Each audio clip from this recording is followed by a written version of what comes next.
The following is a hockey podcast out of Vancouver and Surrey, British Columbia. It'll only consist of a lot of puck talk and even more BS, or in actual words, banter and satire. Enjoy, and as always, go Canucks go. Frank Seravalli, I've never loved you more than I love you today, man.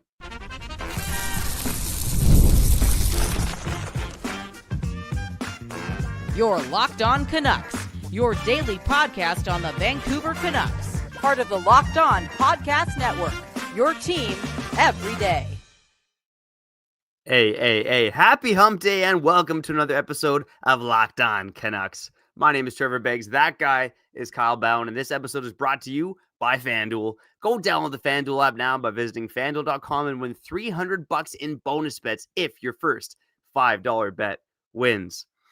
You can't blame Vancouver Canucks fans for wanting to grasp onto any shred of positivity. And man, oh man, a guy who has perhaps drawn the ire of Canucks fans at certain points, Frank Seravalli, dropped a report today that gave Canucks fans at least a little bit of hope, a little bit of good news. But Kyle, even aside from that report, I do want to touch on today reasons why Quinn Hughes might decide to stay in Vancouver. Because everyone believes this guy is gone. You look at the losing, you look at what New Jersey's doing, you look at what you could get in a potential Quinn Hughes trade. Everyone believes he's gone.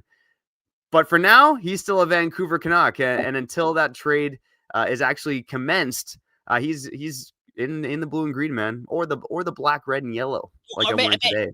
And maybe he's there in the future. Like, you never know. We keep talking about this. You just never, ever know. Maybe, again, if the Canucks suck this year, it is what it is. Like, they've been sucking this year so far. But we land the first overall pick, the second overall pick. And Quinn Hughes is like, okay, cool, we got more talent. And you know what? I'm a captain of a Canadian team. You know, this guy reads a lot of books. He reads a lot of inspirational books, too. He doesn't strike me as a guy to, like, abandon ship. Especially if, like, they get a bit of a diamond at the end of this, like, travesty of the season, right? Like, again, a lottery pick that could persuade, I don't know, a guy like Quinn Hughes to see this through for like 2 or 3 years. At least that way he could have that on his passport, or you know, or have that in his autobiography that, hey, at least I tried my best for the Canucks, which he already has. But you know, extending it, you know, it could mean it could. Again, it just could happen. I mean, this guy got named captain like only 3 years ago, and I feel like a part of him might be humiliated if like he leaves Vancouver early. Like, I don't know. He just strikes me as like that competitive nature guy. Now, again, it's not going to be given like easily. I don't think he's putting pen to the paper like no matter what. I think getting the lottery type guy does kind of solidify a 2-year deal potentially being signed by Quinn Hughes, a 2-year extension. And like, look at some of the 18 to 19 to 20-year-olds that are ripping it up in the NHL, right? Well, there's only a couple, to be honest. 19-year-old Macklin Celebrini, 20-year-old. Is Connor Bedard 20 yet? I guess he is. All in all, like, look at Schaefer, 18 years old. You just never know. You never know.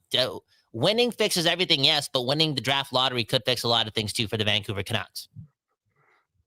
Yeah, and right now, again, there's not much competition down at the bottom of the standings. And I haven't been buying into this idea that Quinn Hughes is going to stay if we win the lottery as much as you have, Kyle. But Quinn Hughes, like you're alluding to, he's a smart guy. And it's not just the fact that he reads 30 books a year. I think he's a smart guy with a good head on his shoulders. I also think he's got a lot of pride, because any hockey player at the level that Quinn Hughes is at, they take a lot of pride in their game. They take a lot of pride in being the guy. Yeah. And for Quinn Hughes, I mean, sure, he could go to another team and have success. But if he's able to pull this off here in Vancouver, for a city that's starved for success, that's starved for a Stanley Cup, and a city where he's the captain, and a city that absolutely cares about hockey, it's the number one thing in this market. I think Quinn Hughes takes a lot of pride in being able to help right the ship in Vancouver. And look, he's still relatively young, right? He still has a long career to go win that Stanley Cup. But I do think there's a part of Quinn Hughes that wants to be the guy. And Trevor, like, just look at the film, dude. I mean, if this guy cared more about the Olympics than the Vancouver Canucks, is he extending his shifts to 3 minutes a game because he knows he has to do everything for the Vancouver Canucks to try to get them back in the game via the scoreboard? Like, he plays 30 minutes a game. Do you think it's because, like, like he wants to be a I don't know, like a puck hog or a hog of the ice time. No, it's not because of that. It's like he wants to help this team win. And he's been so injured, yet he's still doing that. The Olympics are coming up. I just feel like he just wants the best for the Vancouver Canucks. And again, yesterday, we're not smoking this hope. And say what you want about Frank Seravalli. He's been wrong and he's been right, but who hasn't? Right? Even your lovely wife, like, all your lovely wives have been wrong and right. You know, I'm just saying, you go to bed with somebody who's not right 100% of the time too, okay? For real. It is what it is. But recently he did get the whole, Kaprizov $17 million a year thing, right? And if he's hearing that Quinn Hughes is committed to the Vancouver Canucks, yes, that could mean he's committed to the contract and the remaining 2 years on it or the year and a half on it. But something also tells me there's a chance that, again, he's committed to like seeing this through a little bit longer. I don't see an 8-year extension happening. I don't see a 6-year thing happening. Connor McDavid sent a new benchmark, 2 years, give him like 16 million a year, whatever. I could definitely see that happening. But again, the winning, like a little bit of winning has to happen. And again, it's like, it's either winning the lottery or the Canucks turn into like the St. Louis Blues. But a part of me has more faith in like the winning the lottery thing. That's just me. And Trevor, maybe he likes Cactus Club for real. Hey man, it's there's lots of good restaurants there. I know the Canucks like to hang out in Yaletown, so I mean, he might be going to step up. Big fan of Blue Water Cafe, right by the Daily Hive office. But look, I think Quinn Hughes, I do believe there's a part of him that wants to buck the trend. Like when everyone thinks that you're going to jump ship and leave and abandon the Vancouver Canucks and go to another organization, I think there's an element of Quinn Hughes that wants to prove people wrong. I mean, look, we all love the underdog story. And right now, the underdog story is Quinn Hughes sticking it out here with the Vancouver Canucks, staying in this team, trying to see things through. And look, the Canucks obviously got to be better. Like winning is going to be the thing I think that determines it first and foremost, especially if this season goes the way it's looking, where they are a bottom feeding team. But I do think there's a part of him that wants to prove people wrong and actually stay in Vancouver to see it out. But winning's going to have to follow in the somewhat near term. Maybe not this season, like you're saying, Kyle, but certainly heading into next season. Like there's got to be steps that they're going in the right direction. And I know Adam Foote's his guy as well. It hasn't worked out so far with Adam Foote. Things can change the NHL, but I mean, look, yeah, there's not much to suggest so far that Adam Foote's the guy, even though, Quinn Hughes said he's, one of the best coaches he's ever had. I hope there's something behind closed doors that's going on with these guys that we're not seeing as fans and media. I think Quinn Hughes meant to say, and again, this is something that like we hugged or held on to for like weeks and weeks and weeks when Adam Foote was named head coach, right? Like Quinn Hughes saying on Amazon, "Oh, Adam Foote's the best coach I've ever had." I think he literally meant the best assistant coach I've ever had, like that specific. Anyways, look at this comment.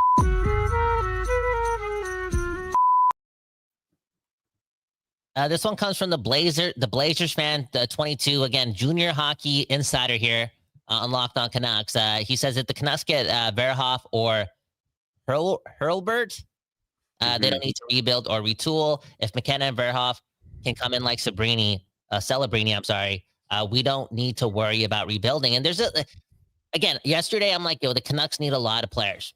It's not just like one more thing. It's not just one more piece. And here are the commenters and me maybe alluding to the fact that, if you win the lottery, we'll be back. I'm not saying that. I'm literally saying if we win the lottery, Quinn Hughes signs a 2-year extension, and now we have 3 years to build the team. Because even at Quinn Hughes at 28, 29, I guarantee this guy's still going to be one of the best defensemen and one of the best players in hockey. For real. He just strikes me as that person. He strikes me to have like a bit of like a Nathan McKinnon dog-like energy to him. Like he's going to be the best for a very long time. And then, when Quinn Hughes turns 28, 29, like over maybe the Canucks like have more players, have more assets. Maybe all the trades that the Canucks make this year where they accumulate a lot of draft picks, either those draft picks turn out or they package those picks. And this is a big reason why we wanted the Canucks to possibly trade Besser and Suter last year, is because, you could get a lot for like, you have a guy available. How about this C+ level prospect and a 1st-round pick and 2 second-round picks? You might get that guy. So again, I know there's a lot of back and forth happening, but we've said it time in and time out. Yeah, this team needs a lot of help. Yeah, this team needs to rebuild. Yeah, this team needs to win the lottery. But chances are, and there's a great chance of this, whatever number one overall pick they get over the next 4 years, they could have 2 of them, 3 of them. Chances are they're not as good as Quinn Hughes. Yeah, 100%. And Kyle, I mean, just to maybe put a bow in this and go to the other side here, the Canucks right now, just based on the interview that Rutherford did with Patrick Johnson, like they understand that this is not their season, right? Like sometimes you worry that, management sees things a different way, but I think they made it pretty clear that they believe this isn't their season. They want to get younger in the process. I think by making trades, by dealing some of these veterans, especially the guys with the most value, you could get younger players that aren't necessarily draft picks. And I know this is going to sound Jim Benning-esque, but hear me out. You could get younger players who are pretty close to NHL ready, who could help this team as soon as next season, but not help this team this year. Now, hear me out. Because on the other side, Kyle. That's stupid. I think that's stupid. Like, you don't want to trade for players that are almost NHL ready. The only players that I want on this team, but you do if you believe in Quinn Hughes staying with this team. No, but even if he's staying on this team for like 3 years after this point, so he signs a 2-year extension. Like, I don't want to trade or bring players in that aren't like top 3 picks, or players that are like, oh, they could be NHL ready because they're 21 years old, they're a former first-round pick, they're 20 years old, they're a former 18th overall pick. Like, I don't want to go there. If you're trading for the 22-year-old with a couple second-round picks, it's that RFA that's already had one good NHL season but can't come to terms with the new team or with their old team on like leaving their entry-level deal. Like, it's like the Dylan Holloway or the Philip Broberg. I'm not trading draft picks for players that haven't proven they're NHL ready yet, unless they're, again, like top-notch guys. Well, I think Dylan Holloway's an interesting one. Dylan Holloway, I mean, neither Broberg or Holloway were top 3 picks, right? They weren't. They had success. Like they played on a winning team. They showed glimpses of like Broberg played well in the Stanley Cup Finals. Dylan Holloway, he scored one of the nicest goals in the playoffs against us. Like, there was some success there, and they got more opportunity, and boom, they turned into like. I haven't actually looked at St. Louis's analytics this year, but last year they played well. Yeah, well, let's pick this up on the other side. I got a couple of names to float out, for guys that could be trade targets for the Vancouver Canucks. Again, I'm not talking about the Sven Bergis and Lyndon Vays of the world. I'm talking about legitimate young players who could help this team in the near future. That's coming up next year on Locked On Canucks. Before we get back to the show, let's shout out our friends over at Monarch Money, baby. Let's be honest. Most of us can't name all of our financial accounts, let alone what they're worth. Between RSPs, TFSAs, properties, investments, it's easy to lose track, and that can mean leaving money on the table. That's why I started using Monarch, baby. It's an all-in-one personal finance tool that brings together your entire financial life in one clean, easy-to-use interface on your laptop or on your phone. It's helped me organize my accounts, track spending, and get a better handle on my investments without ever having to touch a spreadsheet. And you can combine your accounts with your partners. You know what they say. You combine your account with your partners, everything's all together, boom, bam, less stress. And that means more lovemaking, baby. I last 43 seconds longer thanks to Monarch Money. So last longer in the sack and don't let financial opportunities slip through the cracks. Use code LOCKEDONNHL at monarch.com for 50% off your first year. That's monarch.com, code LOCKEDONNHL for half off of your first year, baby. Man, oh man, as Kyle Baldwin says, do the doer. Kyle, you're rocking the doers today. I know you are because you came into the podcast studio with a bit more pep in your step, and that's what you got to do. Put on the doers, never take them off, and have no regrets, baby. Our friends at Doer make the best damn jeans in the world. They mix style and comfort. I wear them to the rink, out to dinner, or playing with my kids. Even just sleeping at home, man. I can sleep in these damn jeans because these jeans have 5 times the stretch of traditional denim. They're antibacterial, meaning your jeans stay fresh for longer so you can wear them more and wash them less. Who doesn't love that? Simply put, Doer makes the best damn jeans in the world. And you can visit our friends at Doer here in Vancouver at 1757 West 4th Avenue. Pick up a pair for yourself or as an amazing holiday gift and mention our promo code LOCKEDONCANUCKS in store to get 15% off your first order. Or you can check them out online at duer.ca/LockedOnCanucks for 15% off. That's duer.ca/LockedOnCanucks.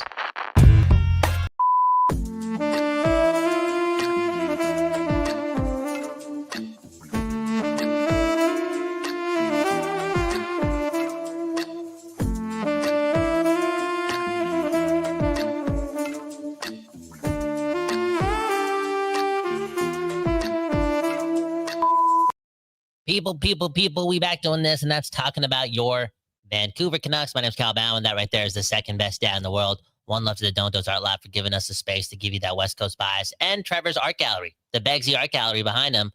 Again, I think your daughter's going to be a famous artist, man. I'm calling it right now. And she'll probably put you into retirement early. That'd be great, man. Actually, you reminded me. I've had this piece of art my daughter made when she was like 2 that I've been meaning to bring to the studio for like 3 years. So yeah, we need it's it. actually in a drawer like about a foot away from me. So I got to remember to bring that over there. I started making art too, man. I started using pastels a couple weeks ago. But that's a conversation for another day, okay? Let's get to the comments. Man, oh man. Rolly saying sign Quinn to an 8-year deal for $15 million per or plus on July 1st, 2026 and trade him. I don't know if that's going to happen because I think the Canucks would have to, like, again, pull a St. Louis off to convince, there's a winning formula here. But Trevor, like, I think a part of me also thanks Quinn. There's somewhat of an emotional attachment for him and this team. Like, he feels like he owes this city, owes this team, owes this organization something. And I feel like that's why he may also sign the extension. And its connection to a trade is allowing Rutherford, Alvin, whoever the new management is, more time to, like, make the trade. Because he could sign that 2-year extension. The Canucks could suck again next year or whatever. And, like, the trade could happen. But at the end of the day, I think, I don't know. I think there's going to be a lot of positivity that comes out of whatever happens with the Quinn Hughes situation. And that's because A, he's going to stay, or B, we're going to get, like, an unreal amount for him. There you go, Kyle. That's the positivity we need, man. Round of applause to you, buddy. Yeah. Thank you, man. Thank you, man.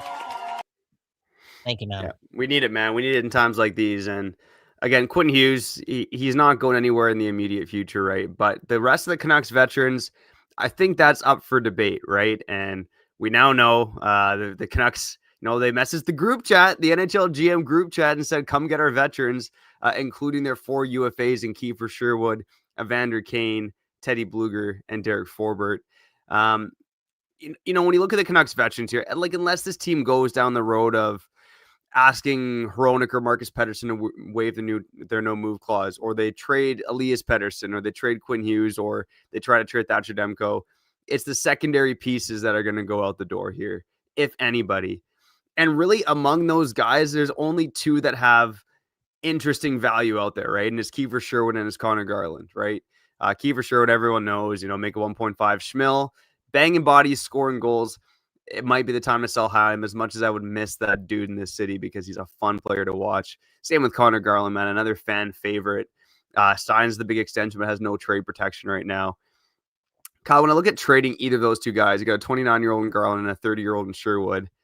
If the Canucks aren't just simply collecting picks, and it sounds like they're open to it, but I think they'd rather get younger bodies in there.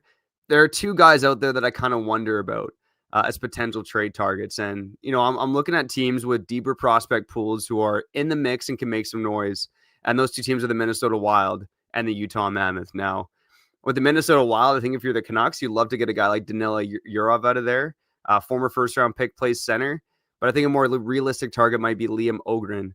Liam Ogren played Swedish junior hockey with Jonathan Lekkerimäki. They were actually on the same line at the World Juniors as well. He's a guy who's point a game in the AHL last year, much like Jonathan Lekkerimäki was.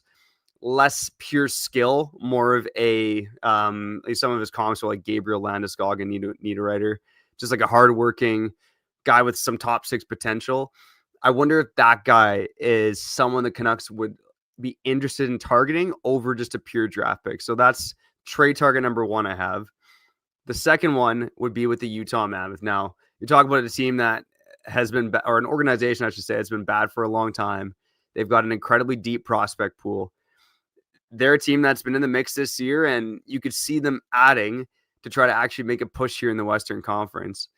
I don't think you're getting the top guys of that team, like Caleb Days-Saunier, or what's the other one? Tidge Iginla, Jerome McGinley's son. But I do wonder about a guy like Daniil Butt. 6'5", big-bodied winger. Was in Russia for the last couple seasons. Came over to the AHL. This year, he's almost a point a game down there. Again, if you don't want a pure first-round pick, if you're the Vancouver Canucks, that's another guy. And again, to me, like you look at Daniel Butt and Liam Ogren, they are not your Sven Berti or Lyndon Vaves who are 22, 23. They're not your Marcus Granlunds, right? Like, I don't see these guys as the sea of Granlunds. I see them more like Dylan Holloway types. Guys that were drafted. Liam Ogren, I think, was 20th overall. Daniel Butt was 12th overall. Again, those guys are going to have value, but I do wonder if the Canucks go down the road of trading a Garland or a Sherwood, if those type of players might be the type of return you get. Now, Kyle, I don't know if you know anything about those players or if you're interested in a route like that, or if you're just like, I don't care, man. Give me the draft picks. Like, maybe let me know where you're leaning on that. I like the draft picks, man. And and if it's a younger player, it's like, again, just somebody who's having a little bit of NHL success. Like, why aren't you, like, I guess Utah's deeper than most teams, especially like, with their forwards and whatnot. Maybe it's hard to crack that. When did these guys get drafted? Sorry, did you mention that? Like Liam Ogren, I don't think I did. Liam Ogren was the same draft as Jonathan Lecker-Mackey. He was 2022. Okay. But I believe was the same draft. Give me a second. Yeah, no, he was 2023. My apologies. So we got 21-year-old and a 20-year-old. Okay. Yeah, I don't know. I'm probably not doing that, to be honest.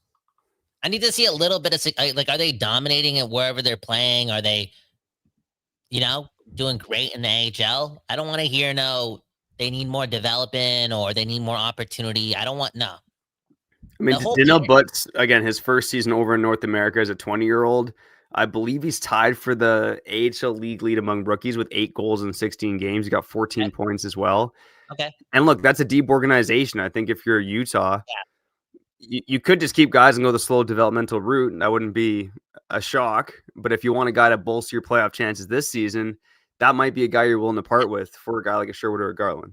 Probably both. I don't know. Like, why would Utah want Garland? Don't they have like Keller, Gunther? Garland's sick. Don't get me wrong, but I just think I know Keller and Cooley are smaller guys for sure, right? Yeah. Gunther's a bit bigger. Okay, my bad. Just a bit small. Yeah. So, yeah, I don't know. We'll see. The thing with me, it's like, how much value do those guys have next year if they don't crack the Canucks? Like, are you developing them? Does their trade value go down? Like, you're still the only way.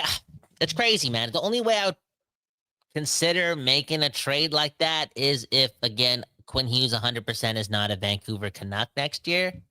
But then, Kyle, like, it's for your logic about getting draft picks. Like, if all you're doing is selling your vets to get draft picks, like, Quinn Hughes is gone because it's going to take even longer for those guys to develop. And I get doing things the right way, but if you can get a younger player with some actual pedigree and some actual upside who could contribute to his next season, as long as you don't gift them the role, I think there's some intrigue there if you could get one of those two types of players out of those organizations. I just feel like there's a small chance that both of those guys play well in the NHL next year. Like, they would be doing it now. Like, I don't know. It's just like, it's like the reason why I like the draft picks, man, is because let's say Quinn Hughes does make the commitment to stay, and then it's like draft day's coming up. And you just found out Quinn Hughes is, signing a 2-year extension in a couple days. Then it's like, since I have an extra first next year, an extra first this year, 2 extra firsts this year, a couple extra seconds, I feel like those draft picks at that time have more value than that 21-year-old who did good in the AHL last year. And that's why I think that, like, then you make a trade, then you trade. The reason why it has more value is because, like, then you can make a trade. Oh, you got 3 extra second-round picks and 1 first-round pick because you decide to trade all your UFAs and Garland or whatever. You know what I'm saying? Now you can make a huge package for a trade. Now it's like Lecker-Mackey, your first-round pick, an extra first, 2 seconds, and you're cooking, getting, like, again, a legitimate NHLer, whether he be young or not, but that's on the block. Like, now you're making a package. Again, I've said for the second time, this is a big reason why we wanted them to trade Besser and Suter last year. Like, accumulate that type of weaponry, not just like rely on guys that haven't broke through in the NHL yet as 20-year-olds and 21-year-olds that still need a lot of seasoning. That's just me. I think the draft pick actually has way more value in trades, to be honest. Yeah, I That's can just see the me. argument in a deep draft like this. Let's leave this one up to the commenters. Would you rather, if the Canucks are selling veterans like Garland and Sherwood, would you want to see them target, 20 to 21-year-olds who have high pedigree and could make the NHL? Actually, Ogren is playing in the NHL right now, in a more marginalized role as a 21-year-old. Or would you rather just see them collect as many draft picks as possible and try to move Kyle Bowen styles? Let's leave it up to the commenters. Maybe read a couple comments, but definitely get to some news and notes here as we wrap up on Locked On Canucks. Before we get back to the program, let's shout out our friends over at FanDuel, baby. They're the place you want to go if you're betting on sports, whether it's NFL, NBA, or the NHL. And man, oh man, let's look at the odds tonight, and we'll get to some more news and notes on the other side. But this has to be the first time in a while that this has happened. But the Anaheim Ducks, of course, the division-leading Anaheim Ducks are favorites over the Vancouver Canucks tonight, minus 160 on the money line. The Canucks are plus 132. Our first look at Joel Quenneville and the Anaheim Ducks tonight. If you haven't watched them yet this season, if you're feeling spicy on the Canucks, go check it out on FanDuel. Of course, you can bet on any other NHL games, other sports, get the live same game parlays in, live bets in game, all that good stuff. Again, right now, new customers get $300 in bonus bets when your first $5 bet wins. Let's go check them out on FanDuel.com and download the FanDuel app today.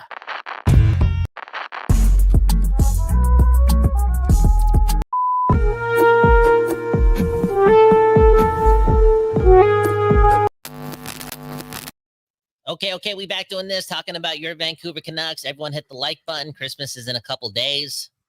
I think Christmas is next week, to be honest. That's the way it feels in my wallet. Already scared.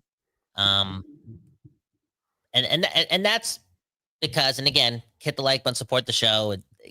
Based on what I'm about to say, I need your help. But after Trevor called me a little boy last week, called me, he didn't say it, but I felt it, I think he was paraphrasing, but he said something like, wow, your girlfriend should leave you because you can't afford 100% of the bills at the restaurant. Because Trevor picks up all the tabs for him and his wife. I really thought about what Trevor said to me. Yeah, sorry. Thanks for booing me, Trevor, because I told the truth. I'm thinking of actually spending a lot of money on my girl this year. Get her something nice, because you made me feel like inferior. I'm not, again, this is the truth, Trevor. I'm just communicating with you. And the like could go a long way, because originally I was going to get her a Jordan Love jersey and then borrow it a couple times a year. But I think I'm going to have to. That's like that time I bought what did I buy my ex? I think I bought her like Mario Kart for the Wii. Yeah. Really just because I wanted to play it. I was like, oh, you like it too, right? I'm just going to borrow it from time to time. Kyle, no, it's I think you've gone too far in the other direction. Like all I said was, like, I think I said it's fine for your girl to pay for dinner, but you asked me if my girl like pays for my dinner. I said it hasn't happened in a long time, but I've been married for 6.5 years. I'm in a different stage of life, man. But I wouldn't go the other direction and just spend all your money on your girl either. Like a reasonable amount. Thoughtfulness goes farther than just blowing the bank, Kyle. But hit the like button, because Kyle, you need the confidence right now, and a like does help with that. You don't think my girlfriend deserves it, man? Is that what you're saying? Anyways, comments. Oh, man. Okay, so have you favorited anything? People are going. I favorited a bunch, man. You want to do that before we get to the news and notes? Let's do it. I want to get to this one from NGK. He actually mentioned it the other day as well. Let's raid the Anaheim Ducks for Quinn Hughes. And I saw he popped this in the comments yesterday. Pavel Mintyukov, 10th overall pick, left shot defenseman. Beckett, Seneke, and Roger McQueen. Seneke? I've seen that guy's highlights. He was a bit of a surprise pick at 3rd overall by the Ducks, but he's cracked the team this year, and he's one of the young guys lighting it up right now. I mean, you're talking about 3 first-round picks right there for Quinn Hughes. I probably think you could get another first as well, potentially. Now, but Kyle, this would be the example of what you're talking about, right? A team like the Anaheim Ducks stockpiling assets. Now they've done it over 7-8 years of being bad, but stockpiling assets and then be ready to make a Quinn Hughes type trade. I mean, that's exactly what you're talking about here, but it does take longer to pull that off a lot of the time. Okay, but Quinn Hughes in the division might be too much. Like, I want to put an emphasis on that. No, straight up. Because you put Quinn Hughes on Anaheim, and if he signs an 8-year extension, I know everyone's everyone's sleeping with the Ducks this year. It's a little cringy. I'm not gonna lie. I didn't know everyone was into that. Okay, straight up, beast, whatever. I can't even say that word on YouTube. I was about to say it. But everyone's like, "Oh, the Ducks are the next big thing." Let's say that's true, and then you give them top 5 player in the league, top 3 player in the league. Like they're gonna be good for 10 years. Like that's scary. That's nah. If you're trading Quinn Hughes to the Pacific Division, you gotta like not double the ante, but you know what I'm trying to say? It's got to be sweet, a lot sweeter than what other teams are offering. That's just me. Yeah, I see where you're coming from. I do think if you're trading a player of Quinn Hughes' caliber, you have one shot to do it. So just get the best deal. I don't care if it's in the division. I really don't. Oh, Your wow. goal is to get the best return for Quinn Hughes. Yeah, you should up the price a little bit, but you should also trade Quinn Hughes to the team who's willing to give you the most. That's just what the Canucks have to do at the end of the day. You know what's crazy, Trevor? How come we waited 31 minutes to do this? Like we got to swim in the ocean.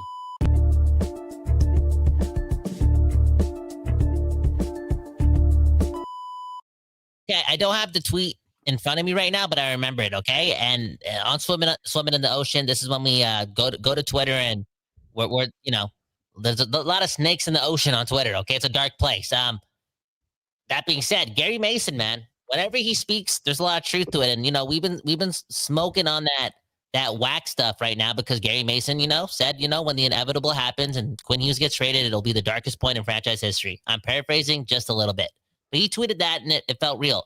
He also tweeted something else yesterday, Trevor. You brought it up kind of like 10 seconds ago, talking about the division. But what if Edmonton needs a goalie and they quote unquote buy low, whatever that means, on Thatcher Demko? Are you okay with that? Are you putting a premium tax on that based on your logic? A few seconds ago, you're just looking for the best offer available. But Gary Mason, like sometimes I feel like he doesn't like to have fun on Twitter like that. Why is he tweeting something like that? Straight up. Why is he tweeting something like that? Could the Oilers want Thatcher Demko? Yeah, I think when he tweets it does matter, right? And it's a little different. I hate the Edmonton Oilers more than I hate the Anaheim Ducks, but I think I have to stick with my logic here. Like, if Thatcher Demko became available, your job is to get the highest return for him, right? And the Oilers got a shorter window. Theoretically, if the Canucks are getting longer, their window might not be the same as the Oilers. I'd be curious to what an overpayment for Thatcher Demko could look like, right? Because I think a lot of teams would be very hesitant to give up even a first-round pick for a guy that they don't know can be the goalie, but could also be that guy that could help win a team a Stanley Cup if he can stay healthy. I think Thatcher Demko's got to have a run of success before it even becomes a conversation, though, right? It's much like Filipino. Like, there's value in Filipino as a player itself, but who's paying big assets to get a guy like that when he hasn't been able to stay healthy? I think the same logic applies to Thatcher Demko. Well, on that note, we traded JT Miller for Filipino and then some, but still, like you never know. That's a lesson. That's a lesson, young Patrick. That's a lesson to all you other GMs or future GMs out there. Hey, but hopefully Stan Bowman didn't watch that situation or analyze that situation. I don't think he actually watches any situations or pays close attention to anything happening, to be honest. Where am I going with it? Okay, read a book. Last segment. Okay, Trevor, I know you got to go. Last segment. I thought this was a Canucks show. Ito, this WISA Canucks show. Okay, Trevor, another reason why Quinn Hughes would stay in Vancouver. We got to talk about it on this segment of the show called What the Puck. Maybe he's friends with Seth Rogen. Seth Rogen, a professional ashtray builder. If you don't know what, that's what he does. But I won't get you to talk about his ashtrays or his smoking accessories. I want you to talk about his top 3 movies of all time. And I'm putting you on the spot. I know you're getting older, and I know some of your marbles are down the drain, and you might not remember off the top. Don't use Google, but give me your top 3 Seth Rogen movies ever. Okay. Well, I'm going to go with, oh God, what was the one that they spoofed The Room?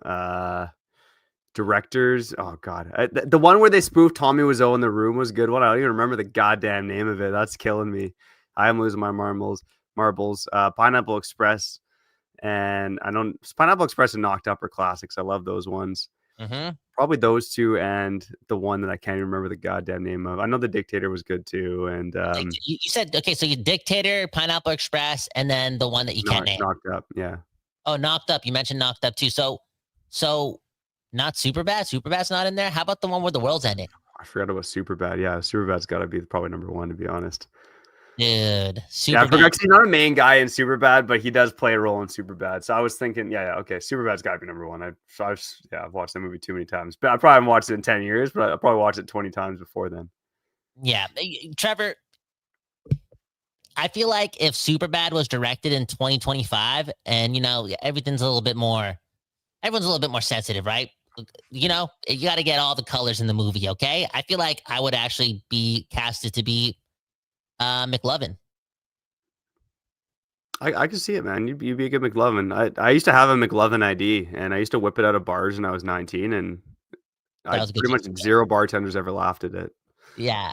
Yeah. I was like, I thought it was funny, but no one gave me anything, man. I'm like, come on, it's McLovin ID. It's funny. Because you're late to the party, man. Come on, man. Everyone was doing that party trick. Got old quick, man. Trust me, bro. Trust me. Anyways, if we keep talking about parties, then I'll tell you about the story about Trevor getting punched in the face after I left him at a party years and years and years ago. Okay, but this is a hockey show, and you guys don't want that. So just join the Discord, okay? Trevor, sign us out. Yeah, I survived that night, man, and let's see if I can keep surviving Canucks fandom as well. What am I kidding, man? I'll always be here no matter how good or bad this team is. Got you covered here on Locked On Canucks. So does Kyle Bowen. One love to you and you for tuning in. If you like what we're doing, hit the goddamn like button on YouTube. It helps it a lot. You can also subscribe to the show on the podcast side. Go follow us. Leave a 5-star review. I should be back tonight for a little Hump Day postcast, baby. The Nikita Tolopilo show. Let's go. That's coming up later. Locked On Canucks.